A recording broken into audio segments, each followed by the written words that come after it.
দাদা একটা বিষয় বলার আপনার কাছে জানতে চাইবো, সেটা হচ্ছে মমতা বন্দ্যোপাধ্যায় আজ কোচবিহারে যেখানে সভা করছেন সেখান থেকে তিনি কেন্দ্রীয় এজেন্সি নিয়ে আবার মুখ খুলেছেন এবং তিনি যেটা বলছেন যে মানে বিজেপিকে ভোট দাও, কেন্দ্রীয় এজেন্সি থেকে মুক্তি পাও। মমতা বন্দ্যোপাধ্যায়ের স্টেটমেন্ট কী বলবেন?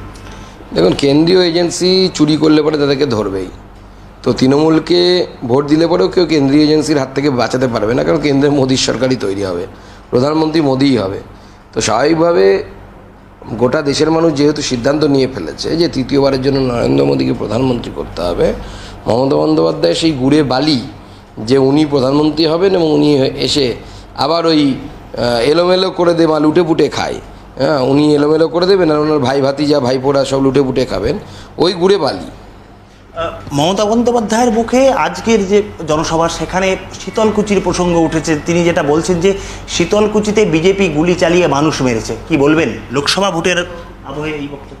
দেখুন, মমতা বন্দ্যোপাধ্যায় ওই ধর্মের সুশ্রুতি দেওয়া ছাড়া তো অন্য কিছু পারেন না। ওখানে যেহেতু একটি বিশেষ সম্প্রদায়ের মানুষ মারা গেছিলো, তো স্বাভাবিকভাবে মুখ্যমন্ত্রী মমতা বন্দ্যোপাধ্যায় এখন তার সেই ভোট ব্যাংকের জন্য সুশ্রুতি দিচ্ছে।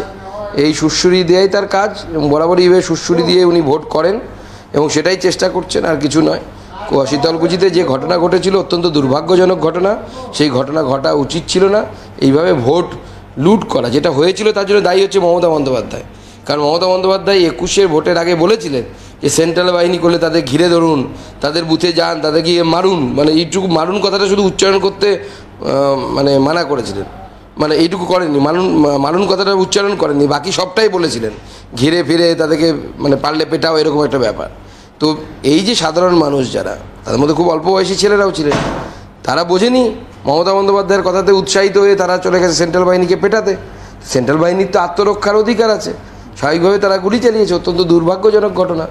এই ধরনের এই ঘটনা না ঘটলে ভালো হতো, অনভিপ্রেত ঘটনা, এবং সেটা ঘটেছে, তার জন্য দায়ী হচ্ছে একমাত্র মমতা বন্দ্যোপাধ্যায়।